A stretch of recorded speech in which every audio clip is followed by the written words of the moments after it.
What's up guys, GameRager95 here and welcome to episode 6 of my Ultimate Team series, The Academy. In this episode you're going to see 4 matches in total, and we're heading into the first one with the Serie A team, and we come up against this pretty pacey Bundesliga team.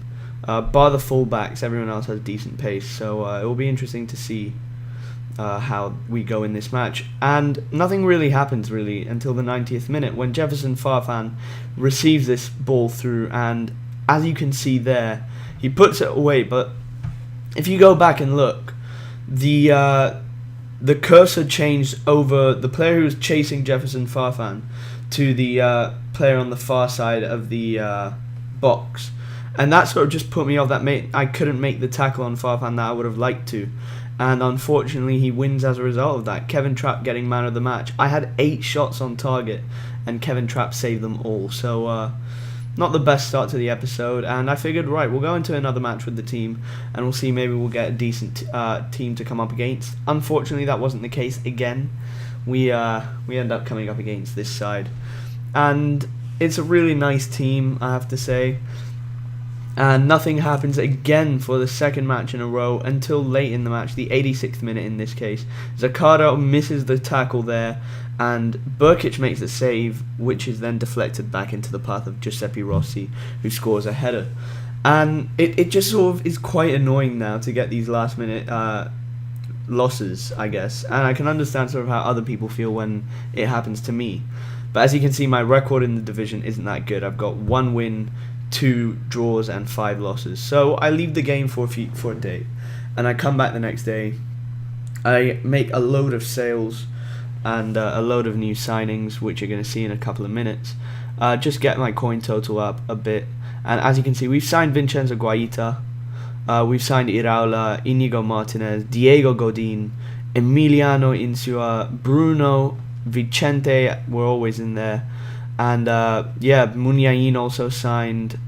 So it's a really strong team now. It's developing into the team that I want it to become. But there is still one more change that I want to make to it, and that's in terms of formations, and that will happen soon enough.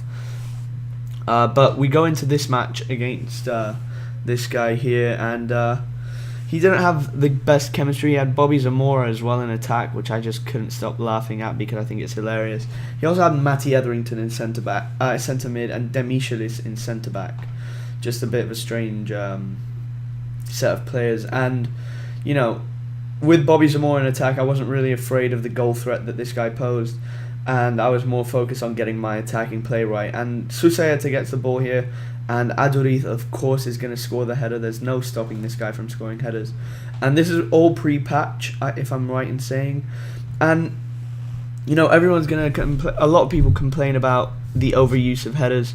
You might as well take advantage of the opportunities created for you. I'm not using random players and just, you know, taking advantage of their pace and then maybe occasionally getting a header in.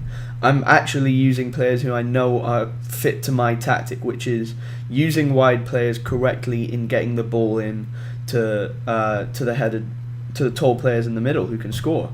Aduriz does score again straight off of kickoff there, and then this happens, the 48th minute, and Bobby Zamora of all people scores a goal against me.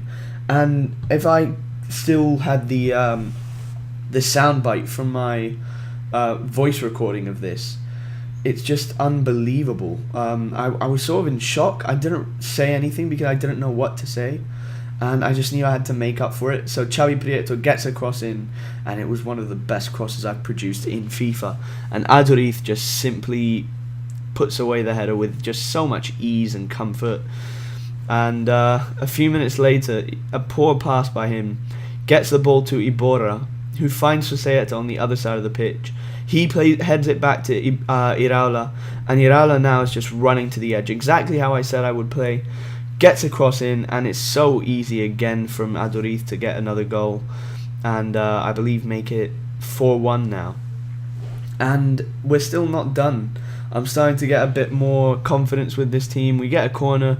Diego Dean's header is knocked out, and what a finish that was from Emiliano Insua.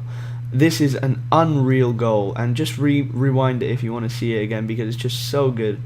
Now Susayeta here going for the shot is deflected off the wall, and Xabi Prieto with such a simple tap in effectively. Not really, I guess not that simple because he was at quite a distance, but it's easy enough that you don't have to apply power if you get the accuracy correct. And that's how the match ended, 6-1 there. And it was such a fantastic result. Azuriz with 4 goals, Xabi Prieto with 1, Insua with another. And we get 583 coins, and we get our second win. And I know if we can win this last match, we get promoted. And I couldn't care less about the trophy at this point. It would have been nice to have it, but I just want to get promoted. And we go into one more match in this episode with this Liga BBVA, with the Serie A side actually, and I made a few changes to that. I brought in Morgan De Sanctis, Leonardo Bonucci, Cana's obviously staying in there, he's a great player, Christian Zapata, Christian Maggio, Juraj Kuka and Pizarro staying there. I brought in Senad Lulic and Antonio Cassano for discard price, Lorente in striker, and this guy is just the most boss.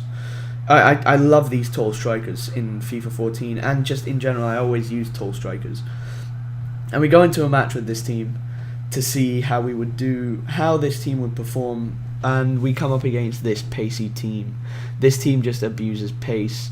He'll call himself a skiller because he's got Boussoufa and McGeady, but he's not a skiller, he's just a pace abuser. And unfortunately Dumbia gets the match going here, 11 minutes in. I mean, yeah, it happens. I've scored a lot of those, so I'm not really going to complain about that. But straight off of kickoff, Lorente with some skills and showing off his strength there just to keep hold of the ball. We win it back.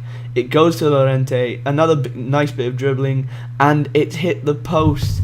And Lulic on the receipt of the ball, and it goes back in for Lorente to put it away, make it 1-1 straight after the kickoff there. Completely deserved. Great goal, and it was unlucky not to go in the first place from the initial shot.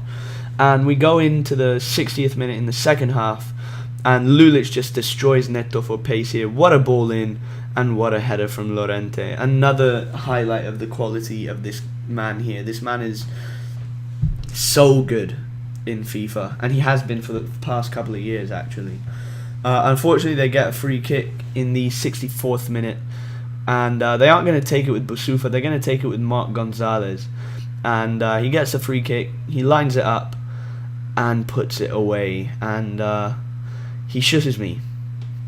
I got really annoyed because he shushed me, and in the 66th minute, not very long after that goal was put away, Ciro Immobile is played through, and what about that for such a beautiful chip. Just such a class goal. And later on in this series, you're going to be seeing a lot more of those because I realised how good they are. And that's how this match ends. We get promoted from this division thanks to 2 goals from Lorente and a goal from Ciro Immobile. Lorente obviously on his debut. What a fantastic debut that was. And I couldn't have really asked for much more from the team. They performed really well in the last 2 matches to get me promoted and get me 2,400 coins. And that's how this episode ends, guys. I really hope that you've enjoyed this episode. Obviously, the first 2 matches didn't go too well, but like and subscribe if you did enjoy it, and I'll see you all in the next video. Bye-bye.